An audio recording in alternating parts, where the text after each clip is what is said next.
अभी हम लोग के सीरीज में जो फर्स्ट सीरीज है ये है लॉ ऑफ कर्मा से रिलेटेड, जो कि law of Karma and relationship से रिलेटेड होगा। इसमें हम आपको बताएंगे आपके आसपास वैसे लोग क्यों हैं जो कि रिलेशनशिप में आप जब भी आते हैं तो आपको लगता है आप कंटिन्यू उसी लोग को अट्रैक्ट कर रहे हैं जो आप मतलब नहीं चाहते उस तरह। तो इससे पहले मैंने प्रीवियस वीडियो में लॉ ऑफ कर्मा का प्रॉपर एक्सप्लेन किया, आप जाकर वो देख लो। लॉ ऑफ कर्मा मतलब आपने जो किया आपको वही मिलेगा। तो यदि हम एस्पेक्ट में बात करें रिलेशनशिप के, यदि रिलेशनशिप में आपको ऐसे लोग मिलते हैं जो कि आपको अच्छे नहीं लगते हैं, तो आपको सबसे फर्स्ट अपने आप को झांक कर अपने आप को सुधारना होगा। क्योंकि जो सामने वाला पर्सन होता है वो हमारे लिए एक मिरर का काम करता है। मतलब जैसा हमने किया वो हमें वैसा ही दिखाएगा। मिरर तो ऑब्वियसली हमारे रिफ्लेक्शंस होता है ना।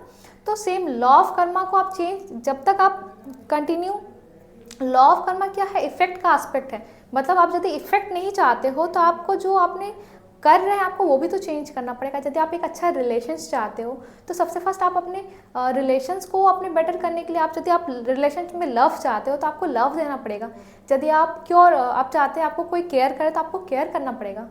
यदि आप चाहते हो आपको कोई नर्चर करे तो आपको दूसरे को नर्चर करना पड़ेगा। यदि आप अप्रिशिएशन चाहते हो तो आपको अप्रिशिएशन करना पड़ेगा। और बहुत बार ऐसा होता है, जो मोस्ट ऑफ द लोगों का कंप्लेन रहता है, जो उन्हें लाइफ में हमेशा ऐसे ही लोग मिलते हैं जो उनको टॉर्चर करते हैं, उनको धोखा देते हैं, उनको झूठ बोलते हैं।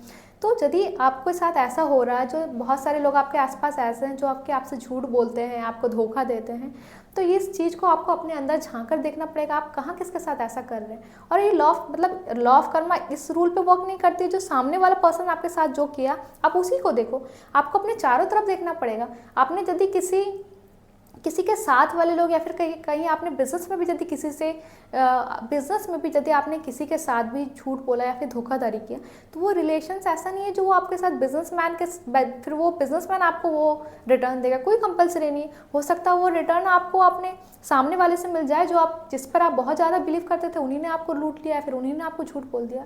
तो लॉ ऑफ कर्मा को यदि आप कंप्लीटली ठीक करना चाहते हैं तो आपको अपने एस्पेक्ट को ठीक करना पड़ेगा, उसको एस्पेक्ट को अपना डिटेल्स में देखना पड़ेगा।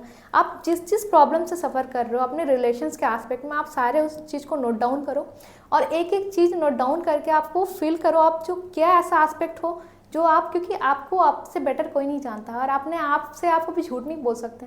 यदि लॉ ऑफ कर्मा के एस्पेक्ट को आप कंप्लीटली समझ गए तो आप अपना कंप्लीटली लाइफ को चेंज कर सकते हैं और अपने जो रिलेशंस है उसको भी एक हैप्पी रिलेशंस में कन्वर्ट कर सकते हैं।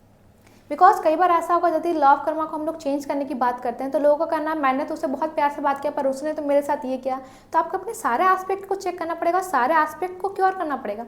यदि सारे एस्पेक्ट को आपने क्योर कर लिया, ठीक कर लिया या फिर उन्हें कंप्लीटली हील कर लिया, तो ये देखिएगा आपका जो रिलेशंस का एस्पेक्ट है कंप्लीटली हील हो जाएगा, खुद ब खुद ठीक होने लगेगा और इवन बेटर आपको रिजल्ट देने लगेगा। तो लॉ ऑफ कर्मा का जो नेक्स्ट सीरीज़ है ये मैं नेक्स्ट शो में बताऊंगी, नेक्स्ट वीडियो में मैं इसके नेक्स्ट सीरीज़ को कंटिन्यू करूंगी। और लॉ ऑफ कर्मा के और रिलेशंस के एस्पेक्ट में यदि आपको और भी कोई गाइडेंस चाहिए तो मुझे DM कीजिए, मैं इसका रिप्लाई करूंगी। Thank you so much.